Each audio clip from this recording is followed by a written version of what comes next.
So I'm at a bit of an impasse when it comes to reviewing Sinners, mainly because last week I went and saw Warfare, and I thought that if Saving Private Ryan didn't exist, that would be pretty much the perfect war movie. So giving that almost a 10 out of 10, and then following it up with the next week seeing another movie that pretty much was a 10 out of 10 is just something that doesn't normally happen. And normally I'm not sitting here throwing 10 out of 10s out everywhere. I'm not that kind of person. I'm not the kind of person that gives a 5-star rating on everything I see just because I liked it. But in this case, like, this is like an incredible film. Sinners is an absolutely incredible film. It does so many things right that it's almost impossible to pick out any little problem that there might be in the movie. So if you want something really quick and easy and you just want to hear my opinion really fast on the movie, go see it. It's a 9.3, 9.4 out of 10. This movie is incredible. You need to see this movie if you like Ryan Coogler movies. In general, if you like cinema, this is really, really fun to watch. It's just a really good movie. There are literally maybe one or two little things that I would tweak to make it more me friendly, but in pretty much every sense, with or without what I have to say to tweak it, it's like an incredible film. Like it's really that good. Like I went into it not expecting to give this movie like not to like I went into this not expecting to have to negotiate whether it needs to be a 10 or a 9.5. You know, like I just didn't think that I would do that with this movie. I thought going into it was just going to be a solid vampire movie with a really good fucking main character in Michael B. Jordan. I just didn't expect to like this movie as much as I did. And I think that's what made it even better in some ways. But at the same time, it also does everything right. It does pretty much everything exactly how it should have done. And it ended the right way. And with that being said, like I was going to give this movie like an 8.5. And then the mid-credit scene happened and it was like the true ending to the movie. And it fucking was awesome. It gave me like Storm of the Century vibes where it was just like one of those like, whoa, that's a cool ending. Like, holy shit, like what could happen now type ending. And like as I hope, like I'm not trying to spoil anything. I hope there isn't a spoiler or I hope there isn't a sequel for this movie, mainly because the way it ends is so just perfect. It's so just like, man, that could go anywhere. And I really enjoy that. So make sure if you do go and see this movie this weekend or whenever, you stay for that mid-credit scene, because that mid-credit scene really makes the entire experience worth the entire just runtime. And speaking of runtime, the movie is 2 hours and 17 minutes, so it is a pretty long movie. I didn't know it was 2 hours and 17 minutes until I got to the theater and looked just to see what time we'd be getting out. And I was very surprised. You know, vampire movies normally, hour and a half, 2 hours maybe, but it's pretty long. And it is a long movie, but like you can't really tell that it's a long movie because of just how well it's paced and just how well it builds up. It's just, if I had to like compare this movie to any other movies, the entire time I was watching it, I got a lot of From Dusk Till Dawn vibes. I got 30 Days of Night vibes, and I got a little bit of Storm of the Century, like I said before. Really only got the Storm of the Century part at the very end of the movie, just the way it kind of ends.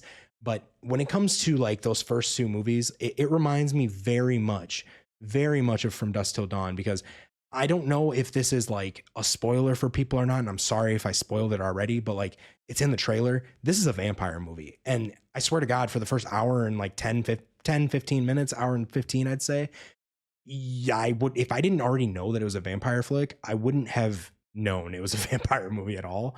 And that's one of the weird things about this movie is like, I feel like when they introduce the vampires, it's almost like it's supposed to be a surprise. But at the same time, because the way the movie builds, it's like it's not a vampire movie at all. Like there's nothing indicating that it's a vampire movie until it shows the first vampire.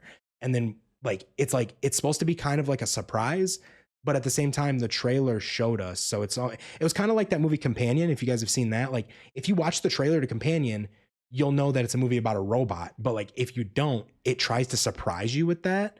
But it's like you already kind of spoiled it with your trailer. So like in the end, I guess just don't watch trailers for anything. But like it's just kind of weird the way that they introduced the vampires in this movie. But it was still really good. Like it was still just fine. And that was probably the one thing I would tweak about the movie is like I would probably add a little bit more action to this movie.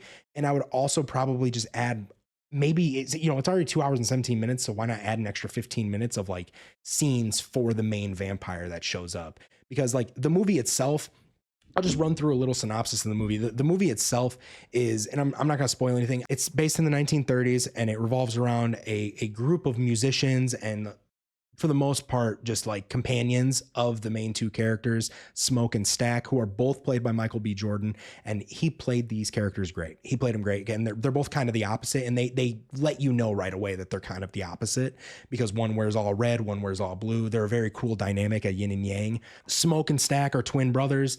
They are gangsters from Chicago. They tell you this like through dialogue throughout the movie. And that's something that this movie does really well. Yeah, that's something this movie does really well, is it tells you the background of the characters through minor dialogue moments, like moments where they're talking to each other seamlessly. You'll get a little backstory on the characters, and it happens quick, but it builds on the characters really well. And it doesn't show these backflashes. It doesn't show where they came from. It's up to you as the viewer to kind of listen for it and figure out the characters' personalities as you go throughout the movie. Because the first half of this movie, the first hour and like 15, like I said, like you wouldn't have known it was a vampire movie, because it's a build movie. It's building a team of people that are going to open this juke joint, is what they call it. It's like a club in the 1930s where they play the blues. It's pretty much a blacks only thing in this movie, and I think I didn't look into it whatsoever, but I'm assuming that that's how it was back in the day as well. I'm assuming a juke joint, the blues was more of like a black culture thing. Though I love the blues and I'm not black, but either way, it's still cool shit. It's more of like a black culture thing, and they make you aware of that in the movie, like how much like the blues influence like black culture as a whole. And that's something I really liked. I really liked like how much of a variety in culture this movie gave us. It's not like your typical like, make them see it, make them look, it's more of like, it's teaching you something, like it's showing you like a history of where the blues came from. And this movie is very much about the music. It's very much about the music. So these two twins trying to kind of build a business in their old hometown of Missouri. So majority of the characters that are built in this movie are all characters they know from their childhood or from growing up. It doesn't show you everything. It just kind of gives you context through them talking to each other like friends or like old acquaintances, for example. So like, for example, the brothers each have like their significant others that they're coming back to and they have to kind of deal with on their own because they haven't been around in years.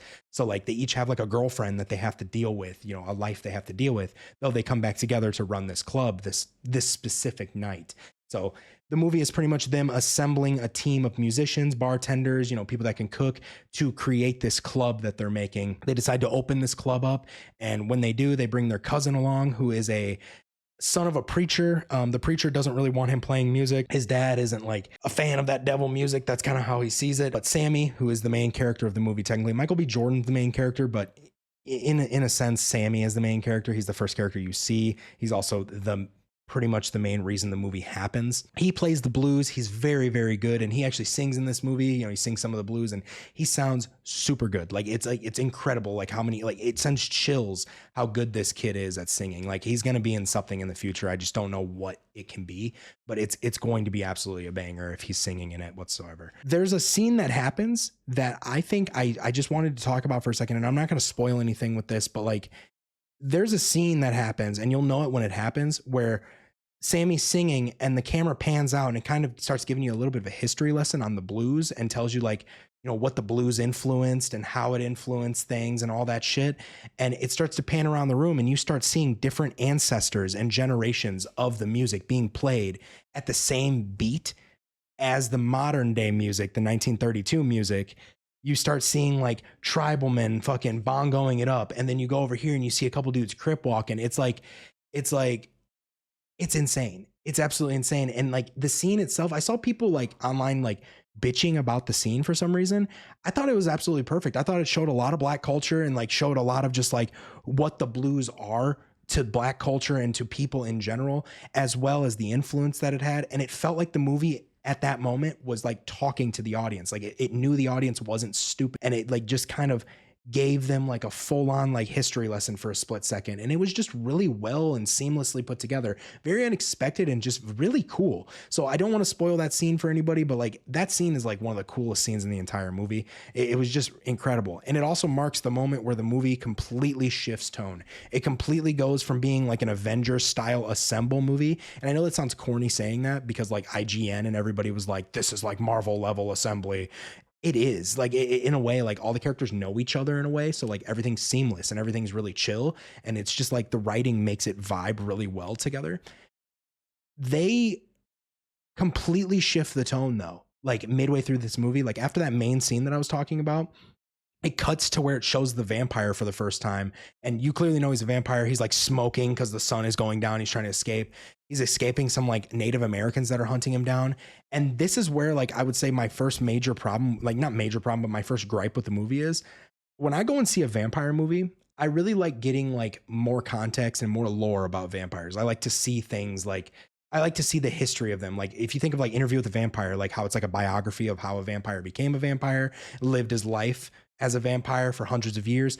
I wish they would have kind of done that in this movie. Like the movie's already 2 hours and 17 minutes. I wish they would just add an extra like 13 minutes and like show the background of this main vampire, because he is kind of cool and he's got like this like weird like tone to him that like makes you feel like he's like sinister as fuck. Like obviously he wants to eat people and he wants to be a vampire and everything, but it's like he's almost really fun to like listen to at the same time, because you feel like he's got stories about like hundreds of years ago, but like they never go into it. And I wish they would have, because I like that kind of shit. But like I said in the beginning of this, even without that minor gripe being changed, this movie is still like teetering on a 10 out of 10 no matter what. So it's either way. I just thought like getting more lore on the bad guy would have been a little bit cooler. But from that point on, once the vampires show up, it just becomes like a 30 Days of Night situation where they're stuck in one spot for a night and it's just all fucked up. The vampires are doing whatever they can to pull the people out of the building, and they use a lot of really cool vampire tropes, like a vampire has to be invited in, or garlic is what fucks a vampire up, or stabbing them in the heart with a stake is what kills them. They use all those tropes and it's fun. It's corny, but it's fun in a lot of ways. So like I really like the way that the movie like worked vampire tropes in, as well as being like its own vampire movie at the same time. The vampires themselves are creepy as fuck though. Like they're crazy as fuck. There's a lot of gore in this movie that worked really well. I just really enjoyed like some of the over the top like blood sprays and stuff. Like there's a person that gets bit on the arm and their arm just starts spewing, and it's just really cool. Something about that is just like really fun. It gives you that From Dusk Till Dawn vibe though, because it's like the first half of From Dusk Till Dawn, if you remember, is like a couple convicts that are trying to escape the law. They're going to Mexico and they find themselves midway in the movie out of nowhere or in a Mexican bar, and it turns into a fucking vampire bar. And that's what the whole last half of From Dusk Till Dawn is. That's kind of how this movie feels in a lot of ways, where it like surprises you with like, hey, this is like a timepiece movie about like black culture. No, it's not. It's a vampire movie. Like it straight up just shifts like midway through, and it's like, whoa, the whole tone just changes. And that tone shift like really was cool. It just, I wish it was like slowly implemented in, and like we got a lot of really good development in that first half of the movie of the characters, and I don't want to trade that out for anything. But if they could have added a little bit more scenes of the vampire building up to that juke joint like opening, I think this movie would have been like top tier.